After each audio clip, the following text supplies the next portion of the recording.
2011. No Guarani é a mesma coisa. O pensamento agora é buscar a vitória em São José dos Campos para terminar em primeiro e para brigar pelo título. Eles correram bastante e conseguiram. Estamos felizes por esse acesso. E não é para menos. A conquista de uma vaga no Campeonato Paulista foi um alívio para jogadores e torcedores do Guarani. Mas ainda não é a felicidade completa. Folga, descanso, nada mais justo para os jogadores que garantiram o retorno à elite do Paulistão. Mas será mesmo? Olha só.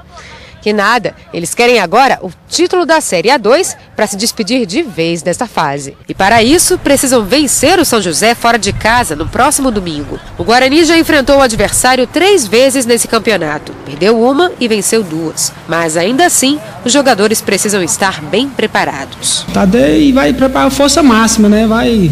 Igual ele, valem 3 pontos, ele não tem disso de equipe A que equipe B, não tem disso. Lá dentro, jogando contra o São José, sabemos que é uma equipe muito forte, nós temos que respeitar eles.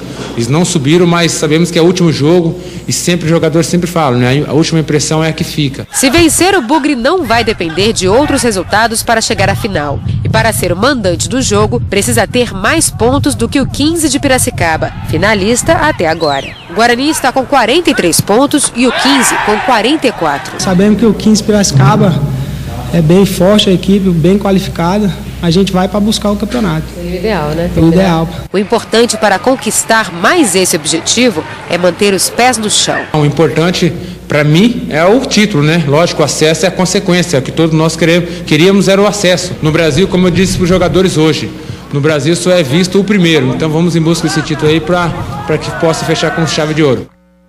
Bom, o Guarani tem alguns problemas para o jogo do próximo domingo contra o São José, 10 da manhã em São José dos Campos. O Rodrigo Paulista está suspenso, o Carlos está suspenso, o Fabinho machucado, é dúvida, está entregue ao departamento médico.